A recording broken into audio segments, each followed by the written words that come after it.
जय हिंद स्टूडेंट्स, मैं हूं जयशंकर झा और आप देख रहे हैं कैरियर पॉइंट नवादा।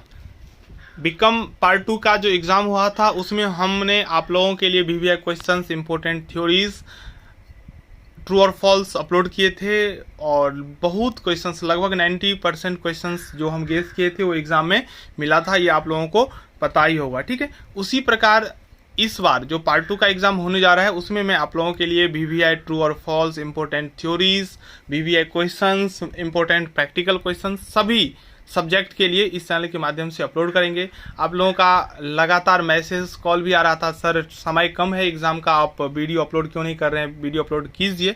तो अब से आप लोगों की लगातार वीडियो अपलोड होगा। मैं आप लोगों से एक बार यही कहूँगा, अगर जो नए हैं, जो फर्स्ट टाइम इस वीडियो को देख रहे हैं, इस चैनल पर आए हैं, तो चैनल को सब्सक्राइब जरूर कर लें और अपने फ्रेंड्स के साथ इन्हें शेयर कर दें। इस वीडियो को, इस चैनल के बारे में उन्हें बताइए। और जो पहले से सब्सक्राइब कर लिए हैं उनको बहुत बहुत धन्यवाद। आप ऐसे ही हमारे साथ बने रहिए। मैं आप लोगों के लिए, चाहे वो पार्ट 2 हो या फिर आने वाला पार्ट 3 होगा, एक एक एग्जाम के लिए मैं इंपॉर्टेंट क्वेश्चंस आप लोगों को देता रहूँगा। अभी हम आप लोगों के लिए लेकर आए हूँ बिजनेस रेगुलेटरी फ्रेमवर्क का वीवीआई ट्रू और फॉल्स। हम लोग जानते हैं जो 10 ट्रू और फॉल्स का क्वेश्चन रहेगा जो काफ़ी इम्पोर्टेंट होता है किसी इस एग्जाम के लिए, क्योंकि 20 मार्क्स यहाँ से आता है जो कि कम मेहनत में आ जाता है। हम जितना ट्रू और फॉल्स अपलोड करेंगे, अगर उस सबको देख कर जाते हैं तो निश्चित रूप से आपको 10 में से 10 सही होगा, कोई नहीं रोक सकता है, ठीक है। चलिए, पहला जो इम्पोर्टेंट क्वेश्चन बनता है ट्रू और फॉल्स का, वह है भारत में व्यापारिक संनियम सन 1872 में बना था, ठीक है। Mercantile law in India was formed in 1872। ये ट्रू है। देखिए, अब मैं एक बात और बता देता हूँ। सबसे पहला चीज़, रटने से ज़्यादा जरूरी है किसी भी कंसेप्ट को समझना।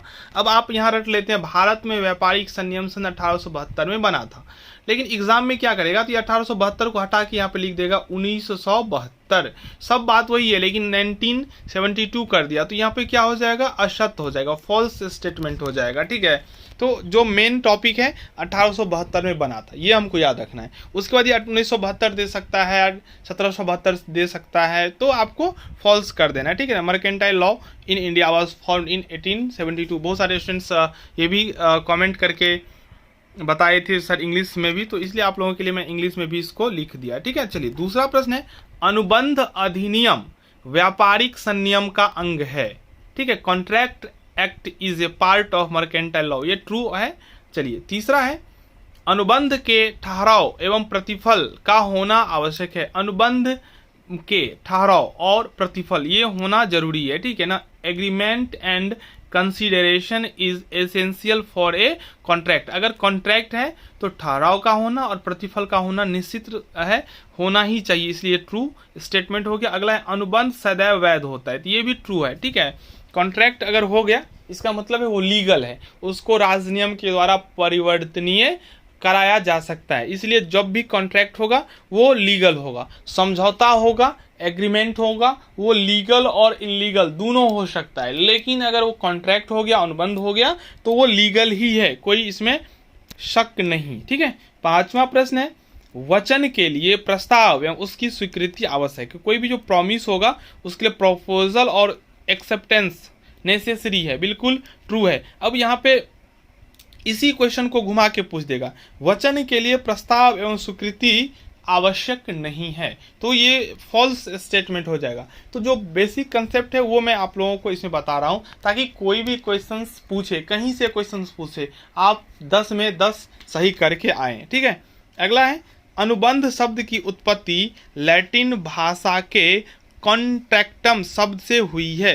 तो void contract originated from Latin language word contractum, तो ये बिल्कुल ट्रू स्टेटमेंट है। चलिए, अगला है 7वां प्रश्न, भारतीय अनुबंध अधिनियम के अनुसार राजनियम द्वारा प्रवर्तनीय प्रत्येक ठहराव तथा वचन अनुबंध है। ये भी स्टेटमेंट पे गौर कीजिए, राज नियम द्वारा प्रवर्तनीय प्रत्येक ठहराव तथा वचन अनुबंध है, तो ये डेफिनेशन जो है भारतीय अनुबंध अधिनियम ने नहीं कहा है, ठीक है। According to Indian contract act every agreement and promise enforceable by law is a contract, ये फॉल्स स्टेटमेंट है। चलिए अगला है, ये कहा क्या है ये देख लीजिए। अभी भारतीय अनुबंध अधिनियम क्या परिभाषा दिया है। भारतीय अनुबंध अधिनियम के अनुसार अनुबंध एक ठहराव है जो कि राज नियम द्वारा प्रवर्तनीय होता है। दोनों में अंतर देख लीजिए क्या है, ये यहाँ कह रहा है भारतीय अनुबंध अधिनियम के अनुसार राज नियम द्वारा प्रवर्तनीय प्रत्येक ठहराव तथा वचन अनुबंध है, लेकिन ऐसा स्टेटमेंट भारतीय अनुबंध अधिनियम ने नहीं दिया है। इनका कहना है अनुबंध एक ठहराव है जो कि राज नियम द्वारा प्रवर्तनीय होता है। ठीक है, चलिए 8वां प्रश्न है, प्रत्येक ठहराव वैध होता है। प्रत्येक ठहराव वैध होता है, यानी कि जो भी एग्रीमेंट होगा वो वैलिड होगा, ये फॉल्स स्टेटमेंट है। 9th है, अनुबंध वैधानिक दायित्व उत्पन्न करता है, यानी कि जो कॉन्ट्रैक्ट होता है वो लीगल लायबिलिटी क्रिएट करता है, तो बिल्कुल ट्रू स्टेटमेंट है। चलिए 10वां प्रश्न है, अनुबंध के लिए स्वतंत्र सहमति का होना अनिवार्य है, तो बिल्कुल सही है। अनुबंध जब भी होगा तो स्वतंत्र सहमति, ये अनुबंध के लिए आवश्यक लक्षण में भी इसको आप लिख सकते हैं, स्वतंत्र सहमति, यानी कि for a contract free consent is compulsory. ठीक है, वो नहीं होगा तो फिर अनुबंध नहीं होगा। 11वां, अनुबंध का क्षेत्र ठहराव की तुलना में अधिक व्यापक है। The scope of contract is more wide as compare to agreement, ये फॉल्स स्टेटमेंट है।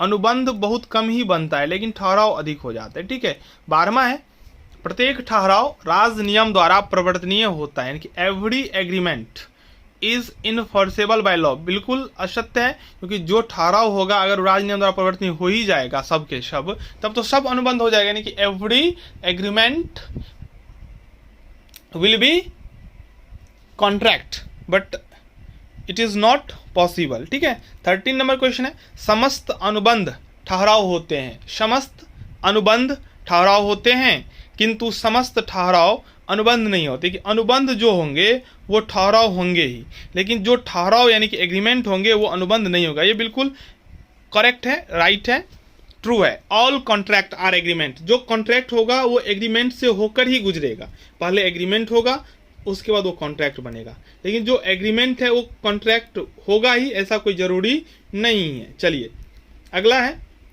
14वां प्रश्न, व्यर्थ अनुबंध तथा व्यर्थ ठहराव में अंतर है। There is difference between valid contract and void agreement, ये सत्य है। प्रत्येक व्यर्थ अनुबंध और व्यर्थ ठहराव में अंतर है। 15वां प्रश्न है, कोई व्यक्ति स्वयं को प्रस्ताव नहीं कर सकता, ये भी ट्रू है। No person can make a proposal to himself, कोई व्यक्ति स्वयं को प्रस्ताव नहीं कर सकता, सही है। चलिए 16वां प्रश्न है, प्रस्ताव केवल सामान्य होता है। प्रस्ताव केवल सामान्य होता है, प्रपोजल इज ओनली जनरल, ये भी फॉल्स स्टेटमेंट है। 17वां, प्रस्ताव स्वीकृति होने पर वचन बन जाता है, बिल्कुल सही बात है। Proposal when accepted becomes promise, proposal होगा और एक्सेप्ट हो जाएगा तो प्रॉमिस बन जाएगा। ठीक है, प्रस्ताव की स्वीकृति शर्त सहित हो सकती है। Acceptance of a proposal can be conditional, तो ये फॉल्स है। एक्सेप्टेंस ऑफ प्रपोजल जो है ना कंडीशनल नहीं हो सकता। चलिए 19वां है, अवयस्क के संबंध में अवरोध का सिद्धांत लागू होता है। Doctrine of stoppable apply in case of minor, ये फॉल्स स्टेटमेंट है। 20वां है, अवयस्क दंडनीय अपराध के लिए दोषी नहीं है। देखिए दोषी है सत्य, दोषी नहीं है असत्य। Minor is not liable for ट्रॉट्स, ये असत्य है। अगला है, राजदूत अनुबंध के लिए उत्तरदायी नहीं है, ये सत्य है। Ambassador is not liable for a contract. ठीक है, पीडीएफ के लिए आप व्हाट्सएप ग्रुप ज्वाइन कर सकते हैं। 22वां प्रश्न है, विदेशी शत्रु में अनुबंध करने की क्षमता नहीं होती है। Alien enemy does not possess the capacity of entering into contract, ये बिल्कुल सत्य है। विदेशी शत्रु में अनुबंध करने की क्षमता बिल्कुल नहीं होती है। चलिए 23वां प्रश्न, धमकी देना उत्पीड़न नहीं है, ये फॉल्स है। धमकी देना तो उत्पीड़न होगा ही। ठीक है, थर्टेनिंग इज नॉट कॉर्कोइन, ये फॉल्स है। ठीक है, कपट का अभिप्राय दूसरे पक्षकार को धोखा देना होता है, बिल्कुल सत्य बात है। The motive of fraud is to deceive the other party. 25वां है प्रतिफल वचन का मूल्य है, ये भी सही है। Consideration is a price of promise, बिल्कुल सही है। तो इसमें हमने 25 ट्रू और फॉल्स को देखें। नेक्स्ट वीडियो में हम कोशिश करेंगे जो ट्रू और फॉल्स कंप्लीट हो जाए। फ्रेमवर्क का वीवीआई क्वेश्चंस अपलोड कर दिए गए हैं, अगर आपने अभी तक नहीं देखा है तो उसका लिंक इस वीडियो के डिस्क्रिप्शन में मिल जाएगा। व्हाट्सएप ग्रुप का लिंक मिल जाएगा, टेलीग्राम ग्रुप का लिंक मिल जाएगा, आप हमसे जुड़ सकते हैं। आप सब्सक्राइब कर लीजिए यूट्यूब चैनल को अधिक से अधिक वीडियो प्राप्त करने के लिए। अभी के लिए इतना ही, धन्यवाद।